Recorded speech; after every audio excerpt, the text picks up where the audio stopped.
Welcome to టీవీ20 news బులెటిన్ల ముందుగా headlines. ఏపీలో inter విద్యార్థులకు మధ్యాహ్న భోజన పథకం ప్రారంభం.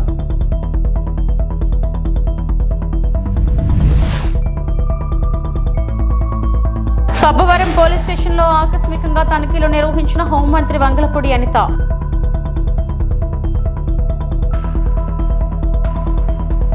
త్వరలో నూతన విద్యుత్ విధానం తీసుకువస్తాం. ఆర్థిక శాఖ మంత్రి బట్టి విక్రమార్క స్పష్టం.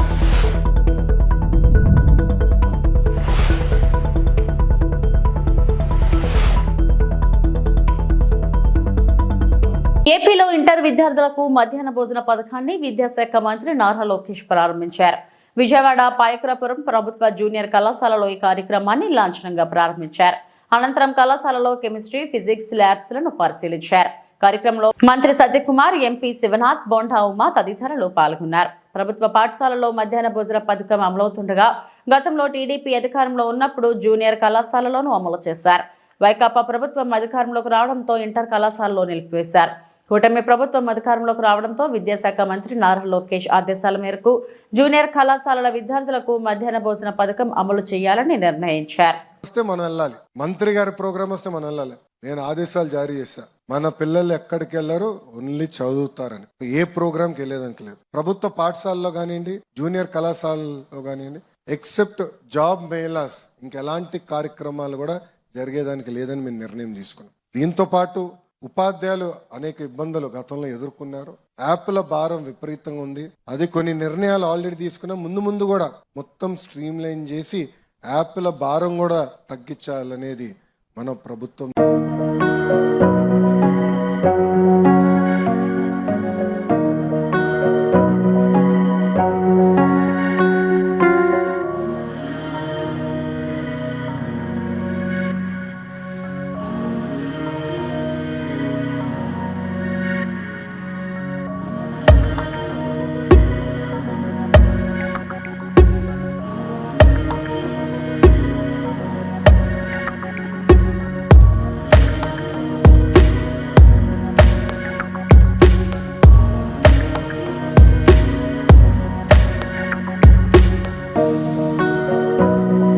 అనకాపల్లి సభవరం పోలీస్ స్టేషన్ ఆకస్మికంగా తనిఖీ చేసిన హోంమంత్రి వంగలపూడి అనిత.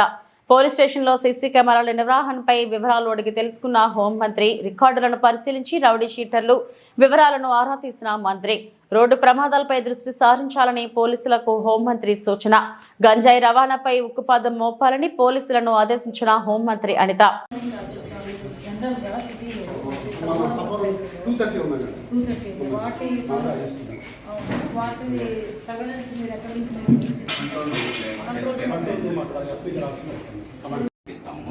పోక్సోకి వస్తాడమ్మా, వాడు ఓను ప్రజనే హెల్ప్ చేశాడమ్మా. వాడు ఎబెటర్ కింద వస్తాడమ్మా. వాడు పెద్దమ్మ కొడుకు. ఈ అమ్మాయి కొంటే ఈ అమ్మాయి అన్నయ్య పొరవడే ఆ బంగారం ఒక 20 సవరణ చెప్తాడమ్మా. ఎవరికి వేళ చేసేసి 20 సవరణ అన్నది అది చేసేటప్పుడు కూడా ఒకసారి మన వాళ్ళకి ఎవరో ఒకరికి చెప్తే ఒకసారి చంద్రబాబు నాయుడు గారు చెప్పారు.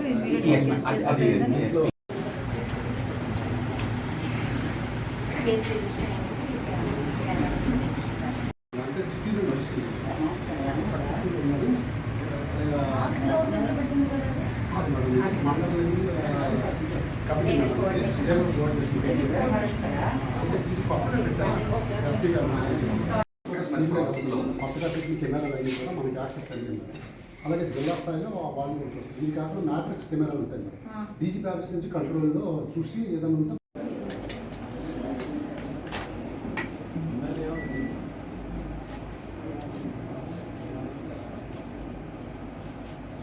అది ప్రాపర్టీస్ ఉన్నారు.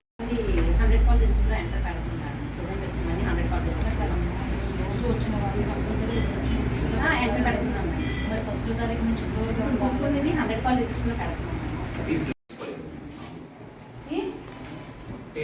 ప్రస్తుతానికి రీసెంట్ గా పెట్టించిన అమ్మాయి అన్ని కూడా ఏమంటారంటే రీసెంట్లైజేషన్ అవ్వాలి కదా.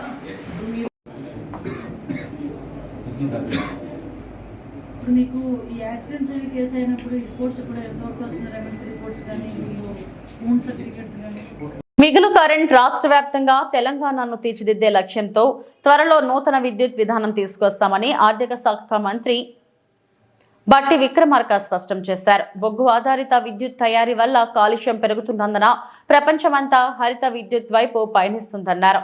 ఆ కోవలోని 20,000 మెగావాట్ల హరిత విద్యుత్తును ఉత్పత్తి చేసే లక్ష్యంగా అడుగులు వేస్తున్నట్టు వివరించారు. ఇప్పటికే అవసరమైన అన్ని వనరులపై అధ్యయనం చేశామన్న బట్టి పెద్ద ఎత్తున పెట్టుబడులు పెట్టించాలనే ఆలోచనతోనే సమావేశం నిర్వహించామన్నారు. Renewable energy, clean and green energy భవిష్యత్ తరాలకి చాలా అవసరం. ఇప్పుడు ఉన్నటువంటి థర్మల్ పవర్ పొల్యూషన్ నుంచి ఈ సమాజాన్ని కాపాడటం కోసం ప్రపంచవ్యాప్తంగా కూడా పర్యావరణవేత్తలు కానీ లేకపోతే సామాజిక స్పృహ ఉన్నటువంటి పాలకులు అందరూ కూడా పెద్ద ఎత్తున ఆలోచన చేస్తూ ఈ రెన్యూవబుల్ ఎనర్జీలోకి పెద్ద ఎత్తున తీసుకువెళ్ళాలని చెప్పి దేశాలు ముందుకు పోతూ ఉన్నాయి. దాంట్లో భాగంగా భారతదేశంలో కూడా మన పాలకులు ఉన్నటువంటి డిమాండ్ని దృష్టిలో పెట్టుకుని భవిష్యత్తులో రెన్యూవబుల్ ఎనర్జీ పైన దృష్టి సారించి ముందుకు తీసుకొని పోవాల ఆలోచనతో చాలా సదస్సులు జరుగుతూ ఉన్నాయి. మనకు కూడా తెలంగాణ రాష్ట్రానికి కూడా ఇప్పుడున్నటువంటి డిమాండ్ 15,623 మెగావాట్ల డిమాండ్ నుంచి భవిష్యత్తులో 2029-30 కల్లా 24,215 మెగావాట్ల డిమాండ్కి ఈ రాష్ట్రం అవసరం పడేటువంటి పరిస్థితులు ఉన్నాయి. అట్లాగే ఇంకా 2035 వరకు వెళ్ళే వరకు 31,809 మెగావాట్ల అవసరం ఈ రాష్ట్రంలో విద్యుత్ అవసరం ఉంటుందని లెక్కలు స్పష్టంగా చెప్తా ఉన్నాయి. సో పెరుగుతున్నటువంటి డిమాండ్, ఉన్నటువంటి కాలుష్యం, వీటన్నిటిని కూడా దృష్టిలో పెట్టుకొని ఈ డిమాండ్ని అనుగుణంగా మన రాష్ట్రంలో కూడా దాదాపు 20,000 మెగావాట్ల రెన్యూవబుల్ ఎనర్జీని, క్లీన్ అండ్ గ్రీన్ ఎనర్జీని మన రాష్ట్రంలో తయారు చేసుకోవాలి, ఉత్పత్తి చేసేటువంటి పరిస్థితుల్లో ఇక్కడ వాతావరణాన్ని తీసుకొని రావాలనేటువంటి ఆలోచనతోనే ఒక న్యూ ఎనర్జీ పాలసీతో తెలంగాణ రాష్ట్ర ప్రభుత్వం రాబోతూ ఉంది. దీనిపైన మేము చాలా స్టడీ చేశాం.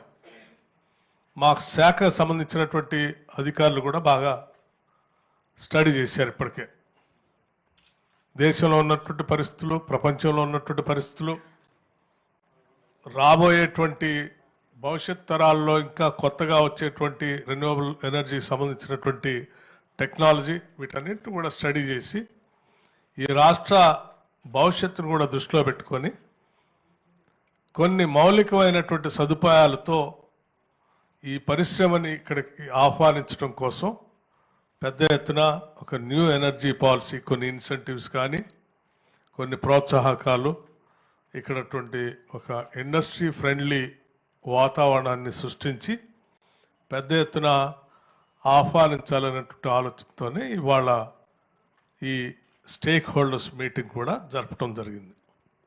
సరే, న్యూ ఎనర్జీ పాలసీ సంబంధించి మేము కొన్ని సూచనలు వారికి చేశాం. ఎలా ఉంటే బాగుంటుందని కొన్ని. టీడీపీ సభ్యత్వ నమోదులో డ్రామా నడుస్తుందని మాజీ మంత్రి గుడివాడ అమర్నాథ్ మండిపడ్డారు. పట్టాలు ఇస్తాం, ఆధార్ కార్డులు ఇప్పిస్తామంటూ అడ్రస్లు తీసుకుని టీడీపీ సభ్యత్వం అంటూ ప్రచారం చేసుకుంటున్నారని ఆగ్రహం వ్యక్తం చేశారు. ముచ్చలలో వైఎస్ఆర్సీపీ బలంగా ఉందని, అక్కడ 100% టీడీపీ సభ్యత్వం అన్నది పెద్ద అబద్ధమని కొట్టిపారేశారు. శనివారం మాజీ మంత్రి గుడివాడ అమర్నాథ్ విశాఖలో మీడియాతో మాట్లాడారు. టీడీపీ సభ్యత్వ నమోదుపై నారా లోకేష్ తప్పుడు ప్రచారం చేస్తున్నారు. భీమిలి నియోజకవర్గంలోని ముచ్చర్ల గ్రామంలో సభ్యత్వంపై తప్పుడు ప్రచారం జరుగుతోంది. ముచ్చర్లలో 1,400 మంది ఓటర్లు టీడీపీ సభ్యత్వం తీసుకున్నట్టు ప్రచారం చేస్తున్నారు. ముచ్చర్లలో 100% టీడీపీ సభ్యత్వం పెద్ద అబద్ధం, లేనిది ఉన్నట్టు సృష్టించి టీడీపీ మద్దతు మీడియా ప్రచారం చేస్తుంది. విశాఖలోని ముచ్చర్లలో వైఎస్ఆర్సీపీ బలంగా ఉంది. పట్టాలు ఇప్పిస్తాం, ఆధార్ కార్డులు ఇప్పిస్తామంటూ అడ్రస్లు తీసుకుని టీడీపీ సభ్యత్వం అంటూ ప్రచారం చేసుకుంటున్నారు. 600 ఎకరాల భూమిని కొట్టేయడానికి లోకల్ టీడీపీ నేత కుట్ర పన్నారు. రాష్ట్రంలో బడ్డీ కొట్టు వ్యాపారుల దగ్గర నుంచి రియల్ ఎస్టేట్ వరకు కూటమి నేతలు దోచుకుంటున్నారని కామెంట్స్ చేశారు. కార్యక్రమం 100% సభ్యత్వం చేర్చుకున్నటువంటి గ్రామంగా గ్రామాన్ని ఎంపిక చేసినట్టు, ఆ గ్రామానికి వారు విచ్చేసి అక్కడ ప్రజలకు ఏదో కృతజ్ఞతలు చెప్పడమో లేదా వారి పార్టీ సమావేశం పెట్టుకుంటున్నట్టుగా కొన్ని ప్రధానమైనటువంటి వారి పత్రికల్లో, ఈనాడు అలాగే ఆంధ్రజ్యోతి పత్రికల్లో చూడడం జరిగింది. సరే, ప్రజాస్వామ్యంలో ఏ రాజకీయ పార్టీతో ఎవరు ఉండాలనేటువంటిది ప్రజల తాలూకా నిర్ణయం. ప్రతి గ్రామంలో వివిధ రాజకీయ పార్టీలకు సంబంధించినటువంటి నాయకత్వాలు, ఆయా రాజకీయ పార్టీలకు సంబంధించినటువంటి ఆలోచన విధానాల్ని నమ్మి వెంట నడిచేటువంటి ప్రజలు ప్రతి గ్రామంలో ప్రతి ప్రాంతంలో కూడా ఉంటారు. అయితే లేనిది ఉన్నట్టుగా సృష్టించి తద్వారా రాజకీయంగా లబ్ధి పొందుదాం అనేటువంటి ప్రయత్నం చేయడం అనేటువంటిది కరెక్ట్ కాదు. ఎందుకంటే గడిచినటువంటి ఎన్నికల్లో, స్థానిక సంస్థల ఎన్నికల్లో 2021లో జరిగినటువంటి పంచాయతీ ఎన్నికల్లో కానివ్వండి, లేదా తర్వాత అదే సంవత్సరంలో తర్వాత జరిగినటువంటి ఎంపీటీసీ ఎన్నికల్లో కానివ్వండి, లేదా 2019లో మా పార్టీ అభ్యర్థి అప్పుడు గెలిచినప్పుడు వచ్చినటువంటి ఓట్లు చూసినప్పుడు కానీ, లేదా మొన్న 2024లో మా పార్టీ అభ్యర్థి ఓడిపోయినప్పటికీ వచ్చినటువంటి ఓట్ల శాతం చూస్తే కానీ ఎక్కడ కూడా వన్ సైడెడ్ తీర్పు అనేటువంటిది వైఎస్ఆర్ కాంగ్రెస్ పార్టీకి వ్యతిరేకంగా ఇచ్చినటువంటి సందర్భాలు ఎప్పుడూ లేవు. అక్కడ యునానిమస్గా మా పార్టీ అభ్యర్థి సర్పంచ్గా ఎన్నికయ్యారు. వనగానపల్లి రామ్కో సిమెంట్ ఫ్యాక్టరీ పర్యావరణ ప్రజా సేకరణపై రసాబస. పర్యావరణ ప్రజాభిషేకరణలో కట్టలు తెంచుకొని రామ్కో సిమెంట్ ఫ్యాక్టరీపై విమర్శలు గుప్పించిన రైతులు. నంద్యాల జిల్లా కోల్మిగుండ్ల మండలం కలవటాల గ్రామం వద్ద ఏర్పాటు చేసిన రామ్కో సిమెంట్ ఫ్యాక్టరీ ఆవరణంలో పర్యావరణ ప్రజాభిషేకరణలో రామ్కో సిమెంట్ సెక్టర్ 2 అనుమతులపై తమ అభిప్రాయాలు తెలియజేయాలని వచ్చిన రైతులను జాయింట్ కలెక్టర్ కోరారు. రాష్ట్ర కాలుష్య నియంత్రణ మండలి ఆధ్వర్యంలో ప్రజాభిప్రాయ సేకరణలో భూమి ఇచ్చిన మిర్జాపురం, కలవటాల, ఇటిక్యాల, కొలిమిగొండ్ల తదితర గ్రామాల రైతులు మాట్లాడుతూ రామ్కో సిమెంట్ ఫ్యాక్టరీపై విమర్శలు గుప్పించారు. భూమి ఇచ్చిన ప్రతి రైతు కుటుంబం ఉపాధి లేక, యువతకు ఉద్యోగం లేక వీధిన పడాల్సి వచ్చిందన్నారు. ఉద్యోగం అన్నారు, ఎవరికి ఇచ్చారు? చెన్నై, హైదరాబాద్ తదితర దూర ప్రాంతాలకు చెందిన వారికి ఉద్యోగాలు ఇచ్చారు. స్థానిక గ్రామాలకు మాత్రం పట్టించుకోవడం లేదు. ఇంకా కొంత భూమిని తీసుకోవాల్సి ఉన్నా పట్టించుకోలేదు. ఆ భూమిలో పంట వేసిన పొల్యూషన్తో పంట చేతికి రావడం లేదు. మేము ఎట్లా బ్రతకాలని సిమెంట్ ఫ్యాక్టరీ యాజమాన్యాన్ని అధికారుల ముందే నిలదీశారు. తమకు న్యాయం చేయాలని రామ్కో సిమెంట్ ఫ్యాక్టరీ ఎదుట ధర్నా నిర్వహిస్తే మీకు న్యాయం చేస్తాం, మీరు చెప్పింది పైకి పంపించి చెప్తాం అంటారు. 10 రోజుల తర్వాత చేతులెత్తేస్తారు. Ramco cement factory managing director Reddy నాగరాజును నమ్మే పరిస్థితే లేదన్నారు. జాయింట్ కలెక్టర్ మాట్లాడుతూ రైతులు, యాజమాన్యం ఇద్దరి అభిప్రాయాలు రికార్డు చేసుకున్నాం. నివేదికల పైకి పంపించి ఇరువురికి న్యాయం చేస్తామని ఆయన సూచించారు. పర్యావరణ ప్రజాభిషేకరణ తమ సమస్యలు చెప్పుకోవడానికి వచ్చిన గ్రామాల రైతులు భారీ సంఖ్యలో రావడంతో ఎలాంటి అవాంఛనీయ సంఘటనలు చోటు చేసుకోకుండా గట్టి పోలీస్ బందోబస్తును ఏర్పాటు చేసిన కొలిమిగుండ్ల సిఐ రమేష్ బాబు. ఉపాధి అవకాశాన్ని కల్పించి వాళ్ళకు కూడా ఉపాధిని ఏర్పరచవలసిందిగా కోరుతున్నాం సార్. ఇక తర్వాత చాలా మంది చెప్పినారు, పాఠశాల, అంబులెన్స్, హాస్పిటల్ ఇవి కూడా చాలా ముఖ్యమైనవే. ఈ ఫ్యాక్టరీ వల్ల మనకు ప్రధానంగా దుమ్ము ఎక్కువగా ఉంటుంది కాబట్టి చర్మ రోగాలు వస్తాయి. ఇక్కడ పర్మనెంట్ డెర్మటాలజిస్ట్ అనేవాడు ఒకరు ఉండాలి. తర్వాత ఊపిరితిత్తుల రోగాలు వస్తాయి. ఎందుకంటే స్వయంగా మా అమ్మగారి ఆస్మా పేషెంట్ ఇబ్బందులు ఎన్ని ఉంటాయో నేను చూసిన. అర్ధరాత్రి అపరాత్రి పరిగెత్తుకుంటే హాస్పిటల్కి పోయిన రోజులు కూడా ఉన్నాయి. కాబట్టి ఒక పల్మనాలజిస్ట్ ఇక్కడ పర్మనెంట్ గా ఉండాలి, ఒక డెర్మటాలజిస్ట్ ఇక్కడ పర్మనెంట్ గా ఉండాలి. శబ్ద కాలుష్యానికి భయపడి గుండె దడ తెచ్చుకునే వాళ్ళు ఉంటారు. ఒక ఒక కార్డియాలజిస్ట్ కూడా ఇక్కడ పర్మనెంట్ గా ఉండాలి. ఈ విధమైన కార్యక్రమాలు కూడా ఇక్కడ ఏర్పాటు చేయడానికి మీరు ప్రధానంగా చొరవ తీసుకోవాలని కోరుతున్నాం sir. Sir good afternoon sir. ఇక్కడ వీళ్ళు ఇద్దరిని ఇక్కడ నుండి పంపేయండి. ఇందాక ఇతను చెప్పారు కదా, మా నాన్ననే అడవి పంది కలిసి చనిపోయారు సార్. ఇక్కడే రామ్కో పరిశ్రమ కట్టి సుమారుగా 5 సంవత్సరాలు అవుతుంది. ఒక్క చోట ఫెన్సింగ్ వేసాడా? పందులు ఊర్లోకి వస్తున్నాయి సార్. ఇక్కడ పందులు పెంచడం వల్ల పొలాలలోకి వచ్చి ఊర్లోకి వస్తున్నాయి సార్.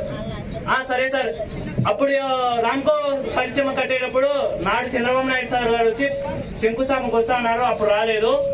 నా పొద్దు ఏమన్నారు, 800 ఉద్యోగాలు ఇస్తామని చెప్పారు. 800లో కలవటాల్లో ఇద్దరికి ఇచ్చారు సార్. నేను వచ్చాను, ఇక్కడ నా బీటెక్ అయిపోయింది, మెకానికల్ ఇక్కడే వచ్చాను. దేశంలో అటే టైం పాస్ కావాలా? ల్యాండ్ జరుగుతున్నాను. మళ్ళీ 8 ఎకరాలు ప్రిజన్ సిమెంట్ కట్టాను సార్. నేను 8 ఎకరాలు పెట్టాను. కానీ ఒక్కటి రామ్కో వాళ్ళు ఏంది చేసింది ఏం లేదు సార్. ఇక్కడికి వచ్చిన వాళ్ళు ఏమో అన్ని చెప్తున్నారు. అతను చెప్పారు అంబులెన్స్ సేవలు అవన్నీ చేస్తున్నారు. చేసినవి కాదు, చేయని వాటి గురించి అడుగుతున్నారు. చేసినవి ఎవరేం చెప్తారు సార్? చేసిన వాటి గురించి అడుగుతున్నాం. ఉద్యోగాలు నేనే వచ్చాను, రెజ్యూమ్ పట్టుకొని వచ్చి ఎన్నిసార్లు తిప్పుకున్నారో, నన్ను తిప్పుకున్నారు. కోట మహేష్ రెడ్డి అని ఇప్పుడు ఇందాక మాజీ సర్పంచ్ అని మాట్లాడాడు.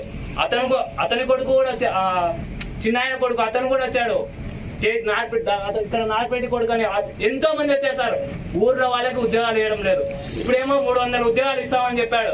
ఎన్ని ఇస్తాడు ఊర్లో వాళ్ళకి అడగండి సార్, చెప్పమని చెప్పండి. ఇదే రెడ్డి ఎవరా సార్ అని అడుగుతాను. నా ల్యాండ్ ఇక్కడే ఉంది సార్. ఎక్కడైనా ల్యాండ్ ఉంటే నా ల్యాండ్ నాకు తెలియదా? మా సొంత ల్యాండ్ మాకు తెలియదు సార్. అట్లా నా ల్యాండ్ లేదంటాడు చంద్రమౌళి సార్. అయితే చంద్రమౌళి సార్ ఇప్పుడు మాట్లాడమనండి, ఇదే ప్రజల ముందనే మాట్లాడమని. మనం కరెక్ట్ ల్యాండ్ కరెక్ట్ అని అడుగుతున్నాను.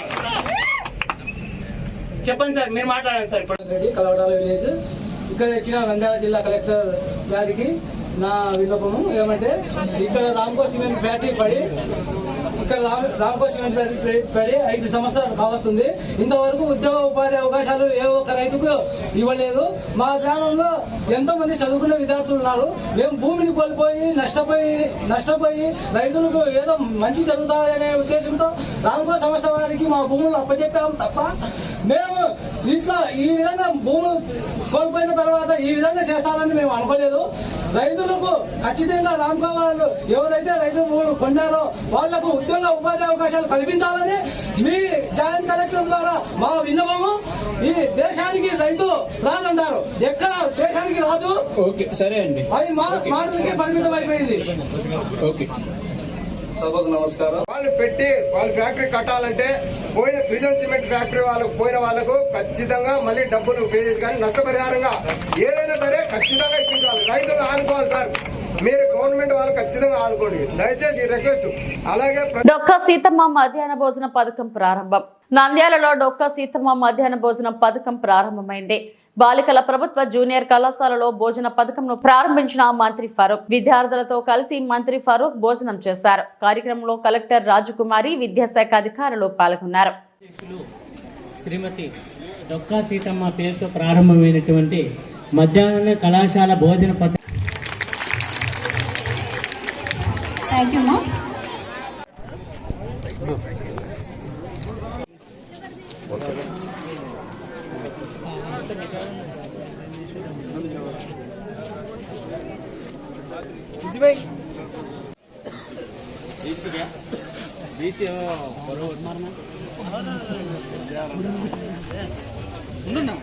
ముందు పోలే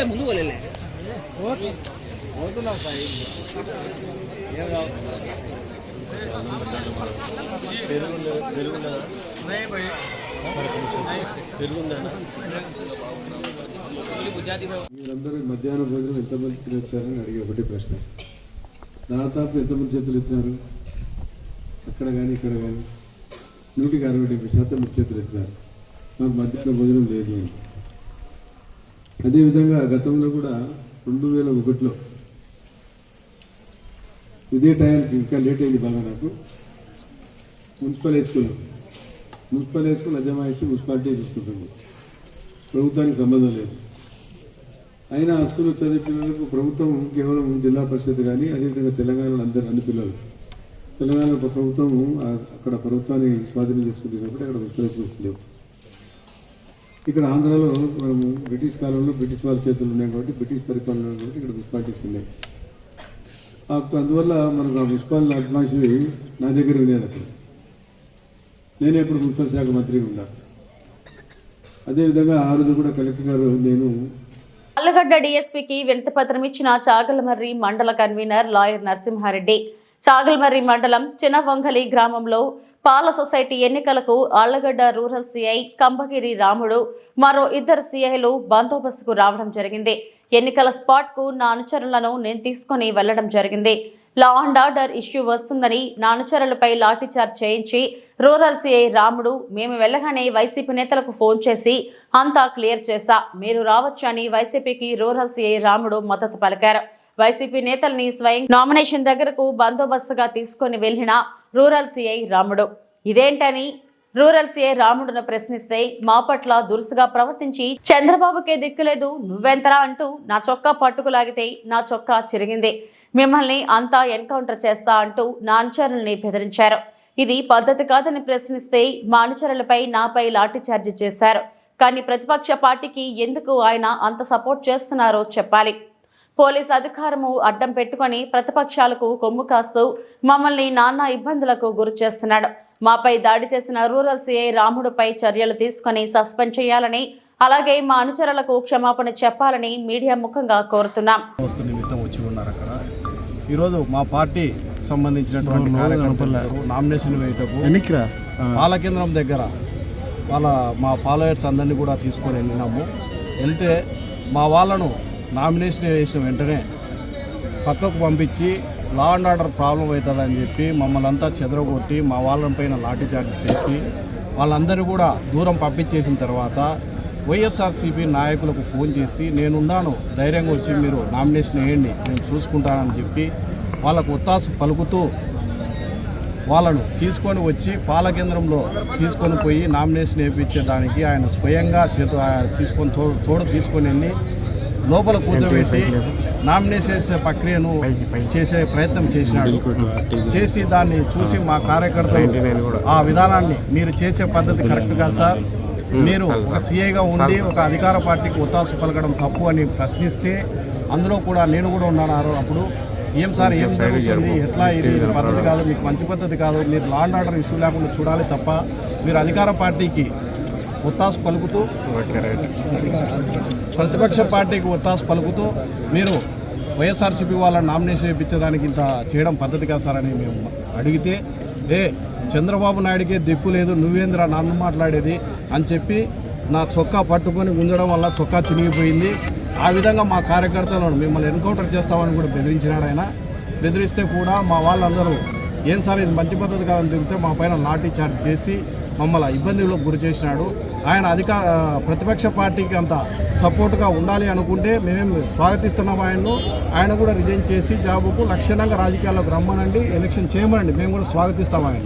ఆ విధంగా ఆయన పోలీసు ఉద్యోగాన్ని అడ్డు పెట్టుకొని ప్రతిపక్ష పార్టీలకు కొమ్ము కాస్తూ మమ్మల్ని అధికార పార్టీ ఆయన కూడా చూడకుండా మమ్మల్ని నానా ఇబ్బందులకు గురి చేస్తున్నాడు. ఆయన పైన చర్యలు తీసుకోవాలని డిమాండ్ చేస్తున్నాము. అదేవిధంగా మా కార్యకర్తల పైన లాఠీచార్జి మమ్మల్ని అందరినీ ఇబ్బంది పెట్టినందుకు ఆయన క్షమాపణ చెప్పాలని కూడా కోరుకుంటున్నాం. కావలిలో మహిళ హత్య కేసు ఛేదింపు, పోలీసుల అదుపులో నిందితుడు. 1వ తేదీ ఉదయంన కావలి మహేంద్ర లేఅవుట్ లో జరిగిన మహిళా హత్య కేసును కావలి 1 టౌన్ పోలీసులు ఛేదించారు. అనంతరం మీడియా సమావేశంలో కావలి డీఎస్పీ శ్రీధర్ మాట్లాడారు.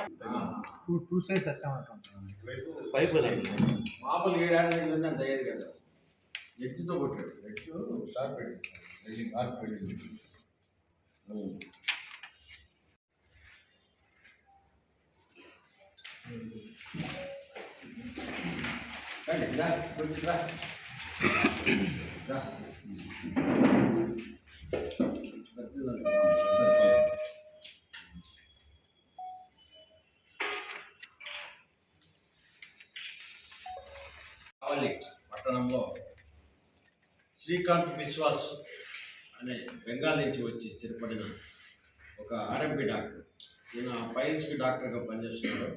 గత 15 సంవత్సరాలుగా కావలి.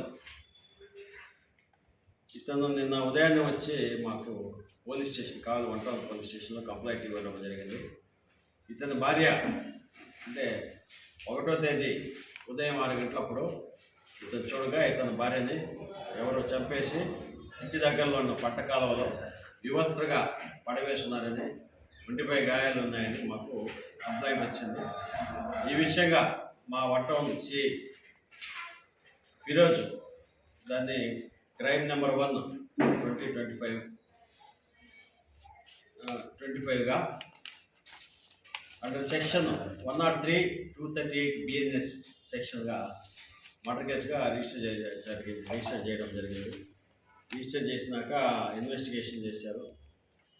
ఈ విషయంగా మా ఎస్పీ గారు కూడా చాలా తీవ్రంగా స్పందించి ఎటువంటి పరిస్థితుల్లో ఎవరో ముద్దాయిని తేల్చి గట్టిగా అరెస్ట్ చేసి మళ్ళీ పంపించాలి రిమాండ్గా చెప్పారు. మా ఎస్పీ గారి ఆదేశాల మేరకు వాళ్ళకి తెలిసిన రకరకాల కోణాల్లో ఇన్వెస్టిగేషన్ చేయగా 31వ తేదీ రాత్రి ఈ కంప్లైనెంట్ శ్రీకాంత్ బిశ్వాస్ తర్వాత ముద్దాయి నయన్ బిశ్వాస్ అనే అతను ఇద్దరు కూడా కలిసి వాళ్ళ ఇంట్లో రాత్రి 1వ తేదీ సందర్భంగా మందు తాగి పడుకున్నారు. ఈ నయన్ బిశ్వాస్ అనేవాడు వాళ్ళ ఇంట్లో పనిచేస్తారు. ముద్దాయి శ్రీకాంత్ వచ్చి పక్క రూమ్లో పిల్లలతో కూడా పడుకున్నారు. వాళ్ళ భార్య కూడా ఇంకొక రూమ్లో పిల్లలతో కూడా పడుకున్నారు. ఈ నయన్ బిశ్వాస్ అర్ధరాత్రి టైంలో, రాత్రి 3 గంటల టైంలో శ్రీకాంత్ యొక్క భార్య ఆమె పైన కన్నేసి అప్రిదా బిశ్వాస్ 24 సంవత్సరాలు చనిపోయిన ఆమె పైన సెక్సువల్గా అనుభవించాలనే ఉద్దేశంతో వీడు కన్నేసి అర్ధరాత్రి వేళ ఒక రాడ్ తీసుకుని తలుపు తట్టి లోపలికి వెళ్ళాడు. ఆ సెక్సువల్ కార్యక్రమం అప్పుడు ఆమె గట్టిగా అరిచి అంగీకరించలేదు. ఆ విషయంగా కోప్పడి వెంటనే రాడ్డుతో ఆమె తల మీద కొట్టాడు. కొట్టిన దెబ్బలకి ఆమె స్పృహ తప్పిపోయి చనిపోయింది. తర్వాత శవాన్ని అట్నే తీసుకెళ్ళి ఒక 100 మీటర్లు దగ్గరలో మహేంద్ర లేఅవుట్స్లో శవాన్ని అక్కడ వేసేసి వివస్త్రం చేసి ఆమె పైన సెక్సువల్గా కూడా వీడు ముద్దాయి సెక్సువల్గా కూడా అరాచకం చేసి తర్వాత శవాన్ని పట్టకాలలో తోసేసి వెళ్ళిపోయాడని మాకు నిర్ధారణ అయింది. ఇవి ఇప్పటివరకు నా బులెటిన్ అప్డేట్స్. నమస్తే.